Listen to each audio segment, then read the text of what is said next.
Salut mes beautés, j'espère que vous allez bien. Moi je suis ravie de vous retrouver comme d'habitude, bien évidemment. Comme vous l'aurez vu dans le titre, j'avais envie de vous faire une conclusion des produits, des crèmes en l'occurrence que j'ai fait maison bio. Et donc voilà, c'était pas dans le bon sens mais c'est pas grave. Donc restez pour la suite de la vidéo. Ma première tentative ça a été une crème pour le visage, pour celles qui me suivent aussi sur Instagram, puisque oui je poste tout sur Instagram, enfin la plupart des choses. C'était donc une crème pour le visage qui date du 24/11 parce que j'avais marqué la date dessus. Je l'ai beaucoup aimée, elle est absolument matifiante, c'est exactement ce que je recherchais pour ma crème de jour, enfin pour ma crème du visage. Seulement je la trouvais pas suffisamment hydratante pour ma peau puisque j'avais encore des endroits où ça me gratouillait en fait, voilà, donc, à savoir qu'on peut avoir la peau grasse et sèche en même temps, enfin pas vraiment sèche mais en tout cas déshydratée. Ce qui est tout à fait mon cas. Et là donc en l'occurrence elle était très bien pour la matité. Elle est très onctueuse, très épaisse, tout ce que je recherchais, tout ce que j'aime dans une crème, que ce soit pour le corps ou pour le visage. Et donc voilà, donc je m'en sers encore. Quand j'ai besoin de quelque chose d'un peu plus riche, je me sers de celle-ci.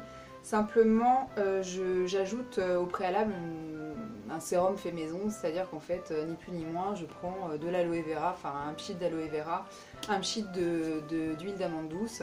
Je mélange tout ça, je frictionne pour réchauffer un petit peu la matière et tout mélanger et je l'applique sur mon visage au préalable avant de poser cette crème là.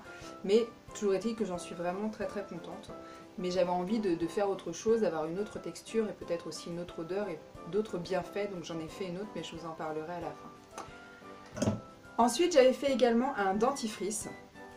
Alors oui, j'ai fait mon dentifrice maison, je peux le garder à vitam aeternam, peut-être pas, mais enfin bon, un sacré bout de temps, puisque je vous avais déjà expliqué que quand on ne met pas d'hydrolat, on n'a pas besoin d'agent de conservation, donc en fait ça se conserve tout seul et très longtemps, c'est un peu comme le miel. Enfin je sais pas si on peut comparer les deux, mais enfin bon bref, peu importe. J'ai l'impression d'avoir des petits poils. Donc j'ai fait mon propre dentifrice. C'est très simple à faire, hein. Pour celles que ça intéresserait, je mettrai quelques-unes de mes recettes en barre d'infos, donc si ça vous intéresse d'essayer de faire vos cosmétiques maison, ou en l'occurrence ce que moi j'ai fait, si vous avez la même peau que moi, allez piocher en barre d'infos, tout sera marqué.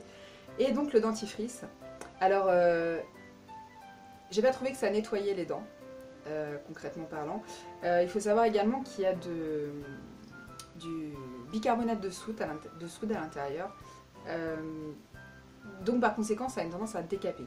Alors par contre il est génial pour blanchir, enfin éclaircir en tout cas la teinte de vos dents. Moi j'ai trouvé une nette différence quand je m'en suis servie.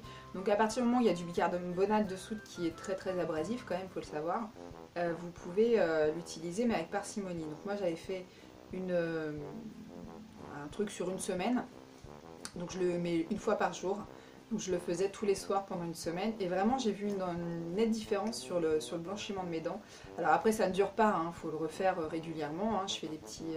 Donc je fais des petites cures comme ça de temps à autre. Là ça fait un moment que je ne l'ai pas fait, donc je pense que je vais le refaire pendant mes vacances, sur ma semaine de vacances.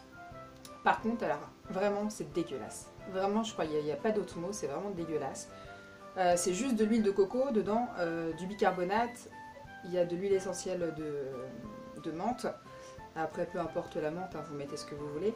Mais voilà, on s'attend quand même à un dentifrice. Quand on prend du dentifrice, on sait que c'est sucré. Et là, c'est pas sucré. Donc si vous voulez, on a l'odeur de menthe, parce que moi je l'ai faite à la menthe, mais c'est pas sucré. Et... Enfin non, c'est dégueulasse. Donc je peux pas le faire plus d'une semaine, parce qu'après vraiment je suis très écœurée. Mais en attendant, ça reste à faire. Voilà, c'est à faire, à tester. Et comme j'en ai vu des bienfaits sur la blancheur de mes dents, je vais continuer. J'ai pas les dents extrêmement jaunes maintenant, voilà, c'est pas ultra bright là, comme dans les publicités américaines, mais c'est pas trop ce que je recherche non plus, hein. Mais un petit peu de blancheur ça fait du bien quand même. Ensuite je vous avais fait en DIY cette recette directement en vidéo. D'ailleurs si vous ne l'avez pas vue, je vous mettrai le petit en information si jamais vous voulez aller la voir. Bon, c'était un peu la vidéo cata, hein, j'avoue. J'ai voulu faire un grand volume. Je pense que j'aurais dû me cantonner à un petit volume parce que finalement, vous voyez tout ce qui reste, je vais pas le finir. Je vais vous expliquer pourquoi. Alors, elle était très bien, très hydratante, etc. Le truc, c'est que je voulais que ça sente la figue et ça sentait pas du tout la figue, ça sentait plus mes huiles végétales. Donc là, en l'occurrence, je crois que j'avais utilisé pour celle-ci de l'huile végétale de noisette ou d'abricot. J'avais utilisé de l'huile végétale d'abricot dedans et ça sentait très fort l'huile d'abricot quoi. Enfin, Donc j'en avais un petit peu ma claque en fait que toutes mes crêpes me sentent la même chose, sachant que j'ai pas encore été refaire d'achat chez Aromazone. Je devrais pas tarder à y aller, je pense que j'irai après mes vacances, donc j'achèterai d'autres, comment dirais-je, la meuf elle se recoiffe, enfin c'est elle se recoiffe. J'irai acheter d'autres fragrances quand j'irai chez Aromazone pour pouvoir faire d'autres choses et que ce soit un peu plus divers et varié. Oui, parce que c'est pas parce qu'on fait ses crèmes à la maison qu'on est obligé de puer. Et donc là, pour en revenir à cette crème pour le corps, pour éviter qu'elle sente trop l'huile végétale d'abricot, j'ai rajouté de l'huile essentielle de cyste. Enfin d'ailleurs, je sais pas si c'est de l'huile essentielle, enfin ouais, du cyste, qui est très bon qui a de très bonnes actions sur la peau. Mais j'ai dû un petit peu en abuser. En fait, je pense que juste une goutte aurait largement suffi. Et là, j'ai peut-être abusé. J'ai dû en mettre 3 ou 4 gouttes pour le volume que j'ai fait, parce que j'en ai fait 200 ml. Et ça sent extrêmement fort. Non, vraiment, ça pue trop. Donc celle-ci, je sais pertinemment que je ne vais pas la réutiliser. Bien qu'elle était totalement adaptée à mon type de peau, en l'occurrence sur mes jambes, mes bras, etc. Même mes tatous, ça leur a fait beaucoup de bien quand je l'ai mise. Mais je la referai, donc c'est vrai que c'est du gâchis, mais voilà, je suis novice, hein, je teste, j'essaye. Si ça ne convient pas à ma peau ou si vraiment l'odeur est trop répugnante pour moi, je vois pas l'intérêt, tant pis, je préfère jeter et puis recommencer, et donc voilà. Bref, j'ai pas à me justifier, mais bon, je me justifie quand même. Ensuite, donc là, on vient à ma petite conclusion que j'adore. Je suis pas peu fière de moi puisque j'en ai parlé pendant 15 jours durant, donc là ça fait 2 semaines que... Non, 15 jours j'exagère. Ça fait 2 semaines que je l'ai faite et j'en ai parlé pendant 1 semaine à chaque fois que je la mettais sur mon visage. J'en parlais à mon mari en disant que j'étais très très fière de moi et trop contente de ma crème. Donc voilà, donc autant vous dire que le mec ras-le-bol, mais c'est pas grave. Et donc je vous avais dit aussi que je ferais un contour des yeux, que je voulais que ce soit tant pour mon mari que pour moi. Alors pour moi il convient parfaitement, par contre il est très nourrissant mais peut-être pas assez hydratant, donc je vais le finir parce qu'il est très bien. Maintenant la prochaine fois je ferai quelque chose de plus hydratant pour mon contour des yeux plutôt que quelque chose de nourrissant, parce que je pense qu'en fait ma peau n'a pas forcément besoin d'être nourrie mais elle a besoin d'être hydratée, ce qui est totalement différent. Mais voilà, donc je l'avais faite à la base d'huile d'avocat. Donc là, je sais pas, sur le retour caméra, elle paraît très jaune, mais elle est pas jaune, elle est verte. Hein. Elle est verte huile d'olive. Et au niveau de l'odeur, sincèrement, c'est pas dérangeant et l'odeur s'en va très vite. Donc ce que je fais, simplement parce que je sens que ça n'hydrate pas suffisamment mon contour des yeux, savoir que je le descends quand même jusqu'à ce niveau-là, jusqu'au niveau là où j'ai des pas de doigts. J'en mets une première couche quand même bien costaud, je fais pénétrer, je tapote patati patata. Ensuite, je mets ma crème pour le visage, qui est très bien. Génial, génial, je suis trop contente, je suis trop fière de moi en fait, voilà, c'est tout. Donc voilà, donc je mets ma crème et une fois que je sens que ma peau a bu tout le contour des yeux, là, enfin celle à l'huile d'avocat, j'en remets une couche et je fais la même chose. Qu'il faut savoir que quand vous faites vos produits maison, bien souvent ils n'ont pas... Enfin, c'est ce que j'ai entendu dire, hein. Et effectivement là je le constate, c'est que bah voilà, souvent vous mettez une première épaisseur, enfin une première couche, et souvent vous avez besoin d'une seconde couche. Donc là c'est ce que je fais pour les deux en fait. Le temps que ma peau boive le contour des yeux, je mets ma crème pour le visage et je repasse une seconde couche de ça, et je repasse une seconde couche de ça après aussi au besoin. À savoir que vous pouvez très bien faire ce que je fais pour la toute première crème que j'ai faite, c'est-à-dire un coup d'aloe vera, l'huile végétale qui vous convient, qui ira à votre type de peau, vous frictionnez comme ça et vous le passez sur votre visage. Ça peut faire tout à fait office de crème, ça ne pose aucun problème. D'ailleurs, rebondissement, très bien, par rapport aux crèmes, je vous avais dit qu'on met un émulsifiant dedans, donc une cire émulsifiante, et il faut savoir, quand j'ai vu la composition des émulsifiants, en fait c'est ce qui va faire que votre crème devient crème, je vous l'avais déjà expliqué, enfin pour celles qui me suivent. Ce qui me dérange, c'est qu'ils sont faits, les émulsifiants sont faits à base d'huile de palme. Et ça a une petite tendance par contre à m'agacer et à me gonfler, parce que ça se dit bio, mais visiblement c'est pas écolo. Je sais pas comment vous expliquer le truc, j'aime pas le principe de servir de l'huile de palme. Chez nous, on essaie de bannir totalement l'huile de palme. Et là, quand j'ai vu la compo des émulsifiants, ça m'a un petit peu dérangée, un peu saoulée.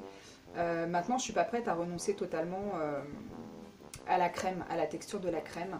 Je vous l'ai dit, hein, un peu d'huile d'aloe vera, un peu d'aloe vera et une huile végétale qui vous convient, ça peut faire parfaitement office de crème, ça pose aucun problème. C'est juste que voilà, vous avez une texture de crème parce que vous mettez un émulsifiant. Si vous n'en mettez pas, voilà, votre crème, elle est ce qu'elle... Enfin, c'est pas une crème, du coup, ça serait plus un sérum. Je sais pas comment m'expliquer. Je sais pas si vous me suivez, c'est la façon que je vous ai complètement perdu. Donc, adios. Mais donc voilà, enfin, voilà. Donc, ce concept d'huile de palme un peu partout à gogo, ça commence à me gonfler. Mais voilà, je suis pas encore prête à faire une croix sur la texture de crème. Donc, j'essaye de trouver un palliatif. Quelque chose qui pourrait remplacer, qui soit un émulsifiant, mais pas à base d'huile de palme. Je sais pas si c'était très très clair. Bref. Donc voilà, en attendant, je vais continuer à faire ça. Je vais finir quand même mes émulsifiants parce que voilà, j'achète pas non plus pour rien. J'essaie de... voilà, enfin je sais pas comment vous exprimer les choses, mais l'huile de palme, moi ça me gonfle. Je sais pas vous. Bref, c'est pas le sujet de la vidéo. Donc voilà, toujours est-il que je suis ravie de mes crèmes, je suis super contente.